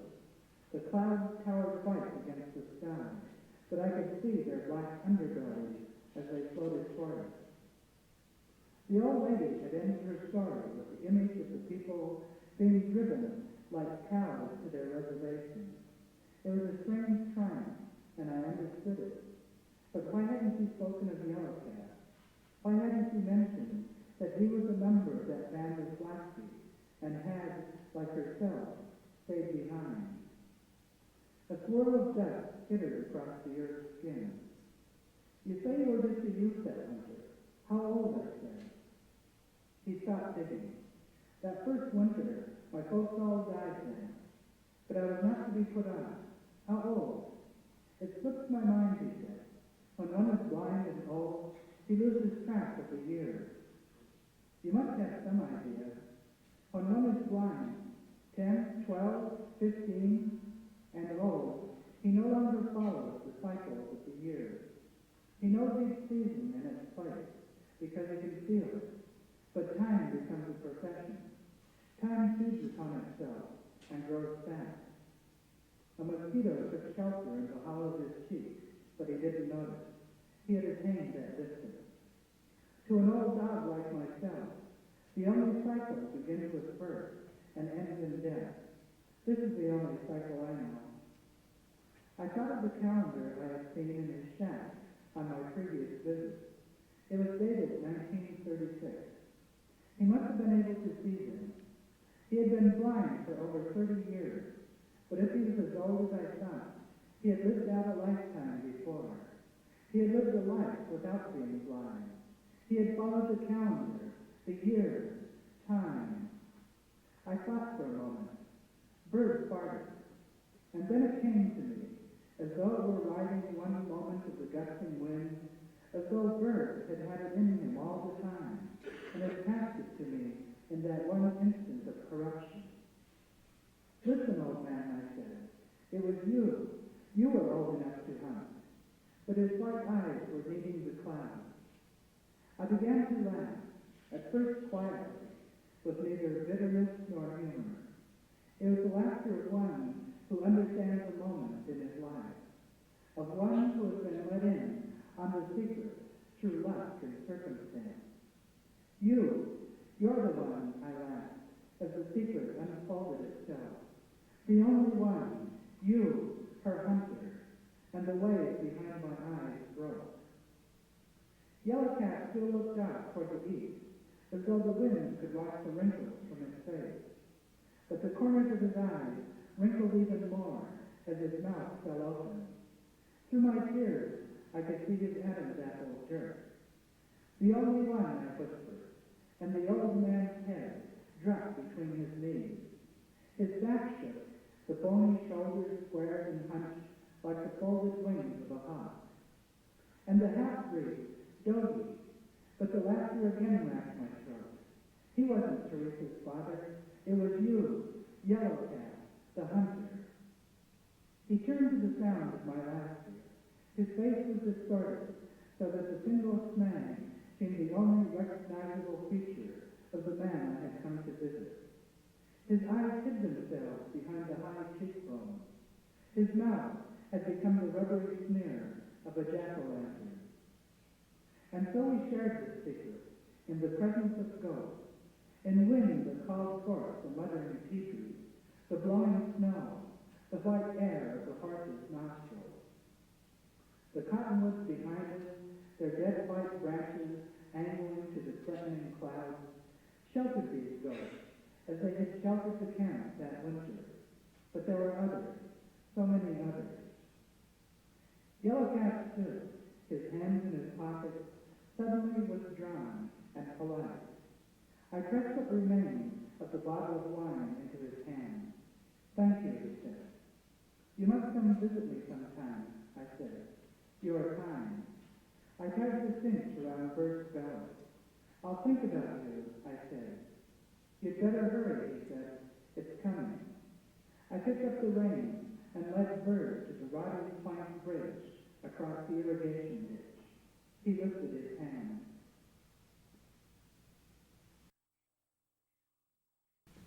We'll conclude with Henrietta Mann, Professor Emeritus, Montana State University and University of Montana, Special Assistant to the Office of the President, Montana State University, will offer a blessing for Jim.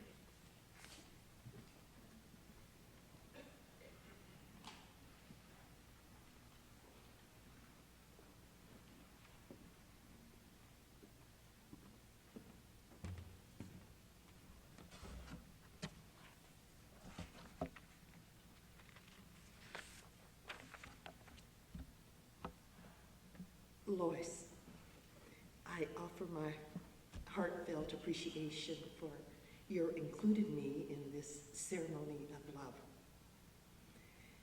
And this is a prayer that I offer for life.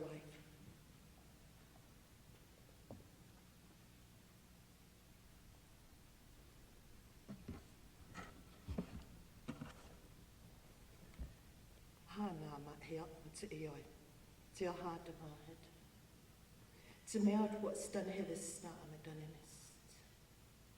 Te mana tata te aha e na e Hawaii. He te tea te e shev te e ha e te ha e stomata te tuta. Mo tab hata na te stava te hati. Mani e dao mani ta e mani na habo anha. Pafsta me te dai pe ho e hati. He war has to dai pe ho e hati te wa. Na ewe ate mea. Te vestan was hit. Lois te hishi best. Wata me de piwa wa washi mea na no te dai piwa. Ewa mea hitia te e amistafts.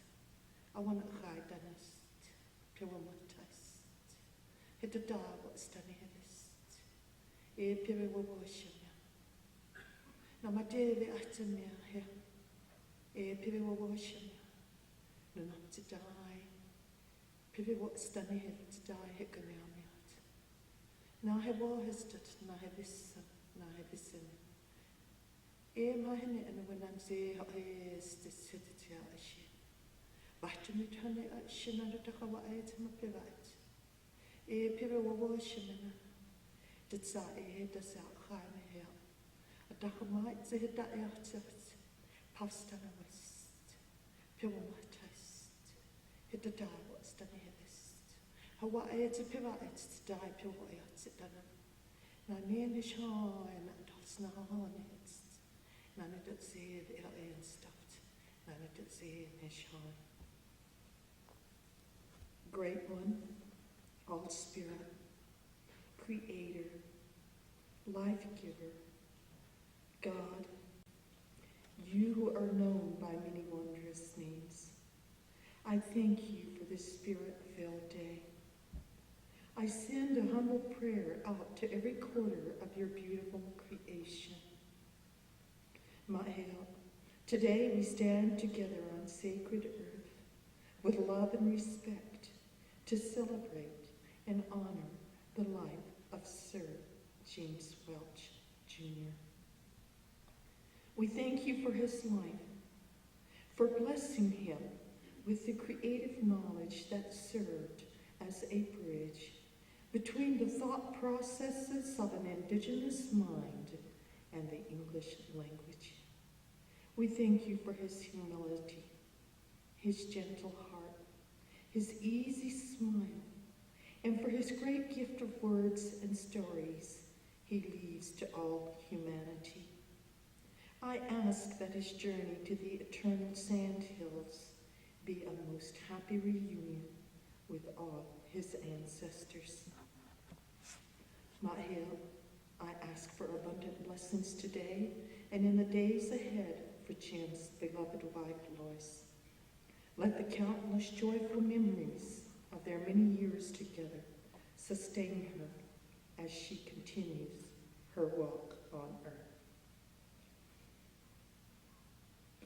Fill her heart and spirit with hope and with the love of friends. Ma'el, I ask generous blessings upon Jim's father, James Sr., for all the days of his life. We thank him for bringing his son to this place of miracles called earth, and for sharing him with all of us and with the world. Ma'el, I ask blessings upon Jim's other relatives and many friends, those who are here and those who are far away.